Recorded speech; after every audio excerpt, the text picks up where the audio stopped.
Assalamualaikum warahmatullahi wabarakatuh. Halo semuanya, gimana nih kabarnya? Semoga teman-teman yang lagi nonton video ini kabarnya sehat-sehat selalu ya. Perkenalkan, nama saya Rahma Asifkia Saifi. Di video kali ini saya akan membahas topik yang seru loh. Penasaran kan?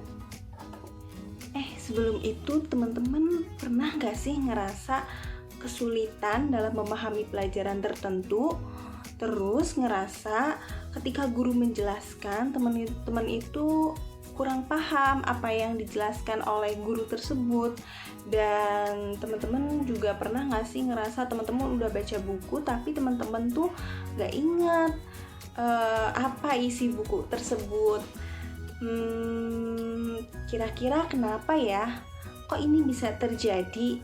Dan apa yang harus teman-teman lakukan? Yuk kita bahas. Salah satu faktor kesulitan belajar atau permasalahan-permasalahan belajar adalah gaya belajar. Nah, sebelum itu teman-teman pernah nggak sih dengar apa itu gaya belajar? Sebelum lanjut ke pembahasan gaya belajar, teman-teman tentunya harus tahu dulu dong apa itu belajar. Menurut Gagne, belajar adalah suatu proses untuk memperoleh motivasi dalam pengetahuan, keterampilan, kebiasaan, dan tingkah laku. Menurut Winkel, belajar adalah aktivitas mental atau psikis yang berlangsung dalam interaksi aktif dengan pengetahuan, pemahaman, keterampilan, dan nilai-nilai sikap. Nah, itu tadi penjelasan menurut para ahli. Nah, sekarang kesimpulannya, belajar secara umum itu adalah proses perubahan kepribadian seseorang, di mana perubahan tersebut itu ada peningkatan kualitas perilakunya. Contohnya apa? Seperti ketika kita belajar adanya peningkatan pengetahuan, keterampilan, terus daya nalar, pemahaman, sikap, dan kemampuan yang lainnya.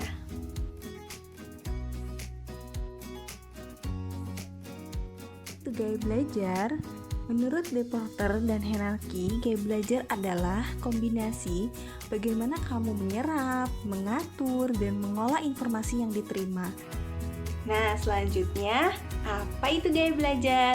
Gaya belajar adalah cara yang lebih kita sukai dalam melakukan kegiatan berpikir, memproses informasi, dan mengerti suatu informasi. Contohnya, seorang guru yang menugaskan kepada siswa untuk mempelajari bagaimana makhluk hidup itu bernafas. Nah, seorang anak ada yang lebih mudah menangkap materinya itu dengan melihat gambar-gambar yang disediakan oleh guru tersebut. Dan ada juga sementara siswa yang lain itu yang menangkap itu mendengarkan penjelasan dengan seksama apa yang guru itu jelaskan. Nah, ada juga yang memperagakan langsung, secara langsung bagaimana makhluk hidup itu bernafas. Dan proses bernafas makhluk hidup itu seperti apa? Kenapa sih kita perlu memahami apa itu gaya belajar dan kita perlu mengenal apa itu gaya belajar? Karena ketika kita mengenal dan memahami gaya belajar, kita dapat memilih gaya belajar yang sesuai dengan karakteristik, ketertarikan kita, dan minat kita gitu. Dan akan membuat akan memberikan hasil belajar yang lebih memuaskan.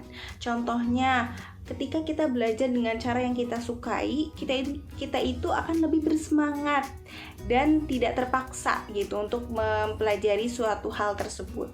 Nah, sebaliknya ketika kita tidak belajar dengan cara yang kita sukai, kita akan lebih bosan dan juga tidak menutup kemungkinan hasil belajar kita pun akan rendah gitu, karena kita belajarnya tidak konsentrasi.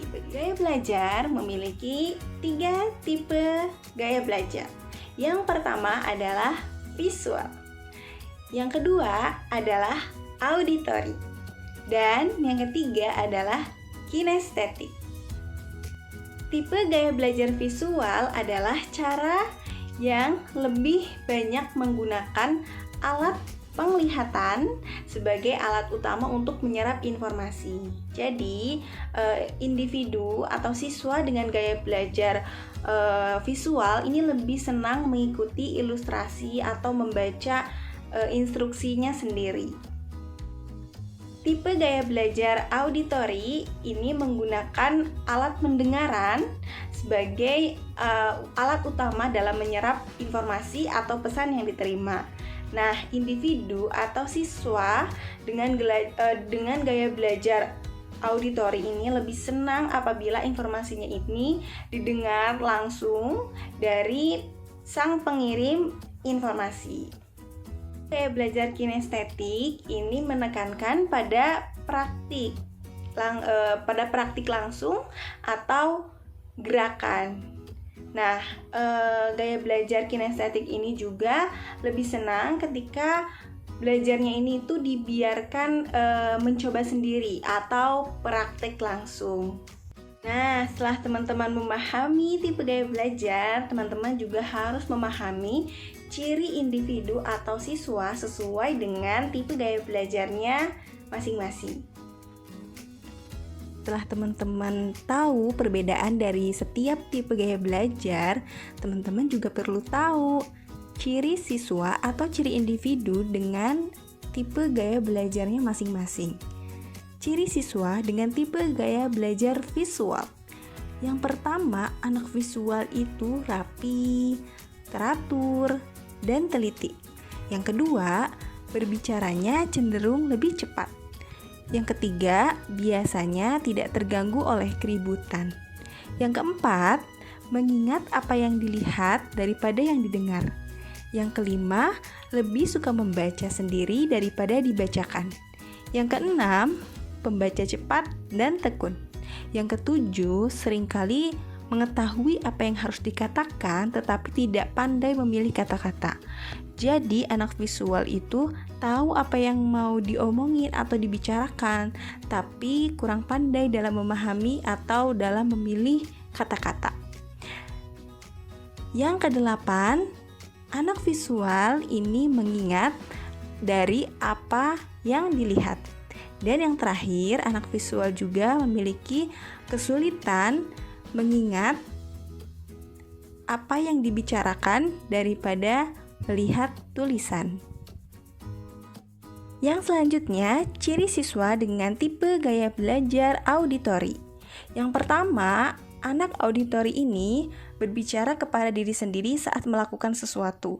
Contohnya, mungkin ketika membaca itu seringkali komat kamit, atau ketika belajar seringkali juga berbicara kepada diri sendiri. Yang kedua, anak visual mudah terganggu oleh keributan. Yang ketiga, senang membaca dengan keras dan mendengarkan. Jadi ketika membaca, anak visual ini tuh cenderung membacanya lebih keras. Yang keempat, kesulitan untuk menulis tetapi hebat dalam bercerita. Yang kelima, belajar dengan mendengarkan dan mengingat apa yang didiskusikan daripada dilihat. Jadi anak auditori ini lebih mengingat apa yang didiskusikan daripada dilihat. Yang keenam, anak auditori suka berbicara, berdiskusi, dan menjelaskan sesuatu panjang lebar. Dan yang terakhir, anak auditori ini belajar dengan cara mendengar dan menggerakkan bibir atau bersuara saat membaca. Yang selanjutnya, ciri siswa atau individu dengan tipe gaya belajar kinestetik. Yang pertama, berbicara dengan perlahan. Maksudnya, anak kinestetik ini cenderung bergerak aktif. Jadi ketika dipanggil ke depan atau ketika disuruh berbicara, anak kinestetik ini suaranya kecil gitu. Misal ketika ditunjuk atau ketika disuruh ke depan dan berbicara, anak kinestetik ini berbicaranya suaranya kecil atau perlahan. Yang kedua, sulit mengingat peta kecuali jika dirinya berada di tempat tersebut. Yang ketiga, menghafal dengan cara berjalan atau melihat. Jadi ketika menghafal materi atau informasi tertentu, ini dengan cara berjalan dan melihat. Yang keempat, anak kinestetik ini menggunakan jari sebagai petunjuk saat membaca. Yang kelima, anak kinestetik ini nggak bisa duduk diam dalam waktu yang lama. Jadi ketika di kelas ini cenderung berpindah-pindah tempat dan tidak nyaman ketika harus berada atau ketika harus duduk di dalam kelas dalam waktu yang lama. Dan yang terakhir, kemungkinan tulisannya kurang bagus. Nah, gimana sih strategi belajar agar lebih efektif sesuai dengan tipe gaya belajar? Yuk, kita bahas satu persatu. Strategi atau cara belajar anak dengan gaya belajar visual. Yang pertama, bisa perbanyak baca buku yang mengandung ilustrasi atau gambar. Kemudian bisa menggunakan materi-materi visual, gambar-gambar, diagram, peta. Terus juga saat belajar, gunakan stabilo untuk meng-highlight atau menggarisbawahi bagian penting dari buku atau catatan. Dan memperhatikan penerangan tempat belajar, karena tipe visual ini sangat dominan menggunakan indera penglihatan. Yang selanjutnya, visualisasikan apa yang kamu ingin ingat. Jadi saat kamu mempelajari sesuatu, kamu dapat membayangkan kejadiannya, bukan hanya mengingat teksnya saja. Yang selanjutnya, strategi atau cara untuk belajar anak visual itu pastikan buku catatannya lengkap, karena kamu belajar dari bahan tertulis seperti catatan dan mencatat kembali bahan pelajaran. Gunakan sebanyak mungkin warna untuk mencatat atau menandai tugas. Dan yang selanjutnya, strategi atau cara belajar anak visual ini bisa belajar menggunakan teknik mind mapping. Yang selanjutnya, strategi atau cara belajar anak tipe gaya belajar auditori. Yang pertama, berpartisipasi aktif dalam kegiatan diskusi. Yang kedua, membaca materi dengan keras. Yang ketiga, menggunakan audio seperti YouTube atau podcast yang sesuai dengan materi pelajaran dan bisa mendengarkannya sebelum tidur. Yang selanjutnya, sering bertanya di kelas, karena ketika sering bertanya akan menimbulkan diskusi yang membuat anak tipe gaya belajar auditori ini menyerap informasinya lebih mudah. Yang selanjutnya, jelaskan dengan kata-kata daripada tulisan. Dan hindari polusi suara, karena akan mengganggu konsentrasi belajar. Selanjutnya, strategi atau cara belajar anak tipe gaya belajar kinestetik. Yang pertama, memperbanyak praktek. Yang kedua, belajar tidak harus duduk secara formal, bisa dilakukan dengan duduk dalam posisi yang nyaman. Yang ketiga, menghafal sesuatu dengan bergerak, berjalan, atau mondar-mandir. Yang selanjutnya, saat menjelaskan sesuatu dapat berdiri atau bergerak. Dan jangan paksakan belajar lama sampai berjam-jam. Dan ketika belajar, boleh banget nih untuk anak tipe gaya belajar kinestetik untuk mengunyah permen karet. Selanjutnya, kelebihan dan kekurangan tipe gaya belajar. Nah, yang pertama ada kelebihan dan kekurangan tipe gaya belajar visual. Nah, kelebihannya, teman-teman ini mudah dalam mengenali wajah, ekspresi, gestur, dan teman-teman juga dapat memahami dari gambar, langsung memahami dari gambar, grafik, dan sebagainya. Nah, kekurangannya bagi teman-teman tipe gaya belajar visual ini adalah kesulitan belajar apabila tidak tersedia media atau alat peraga visual yang dapat membantu untuk belajar atau menyerap informasi. Selanjutnya, kelebihan dan kekurangan tipe gaya belajar auditori. Nah, kelebihan dari tipe gaya belajar auditori ini dapat memahami informasi ini tanpa harus melihat teks atau gambar. Jadi, cukup mendengarkan. Anak tipe gaya belajar auditori ini dapat memahami informasi tersebut. Kelebihan dan kekurangan tipe gaya belajar kinestetik. Kelebihan tipe gaya belajar kinestetik ini cepat atau sangat mudah memahami apabila praktek langsung dan terdapat bukti-bukti empirisnya gitu. Dan untuk kekurangannya ini apabila tidak ada media, apabila lingkungan tidak mendukung, ini akan kesulitan untuk memproses informasi atau materi pembelajaran, karena anak kinestetik ini cukup aktif dan cukup banyak melakukan gerakan untuk memproses informasinya lebih mudah. Mempengaruhi gaya belajar yang pertama ada faktor jasmani.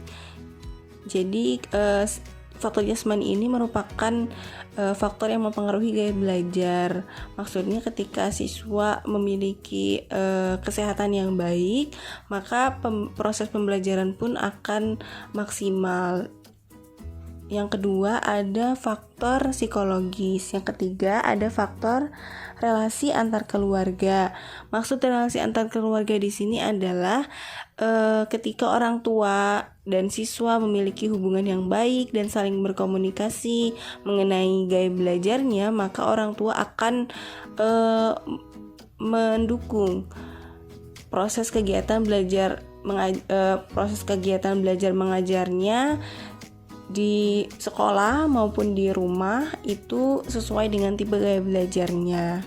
Jadi ketika orang tua memahami misal anaknya kinestetik dan tidak bisa belajar duduk lama di meja belajar, maka orang tua akan mendukung anak tersebut dengan misal belajarnya di tempat-tempat yang disukai, kemudian menghafal mondar-mandir. Nah, ini akan membuat siswa jauh lebih semangat dalam kegiatan belajar. Yang keempat ada metode pengajaran guru. Nah, ini juga menjadi salah satu hal yang penting dan salah satu faktor yang mempengaruhi gaya belajar. Karena ketika gaya belajar guru diterapkan hanya dengan satu metode, misal metode ceramah saja, ini akan berdampak pada motivasi minat anak tersebut dengan motivasi anak tersebut ketika proses pembelajaran.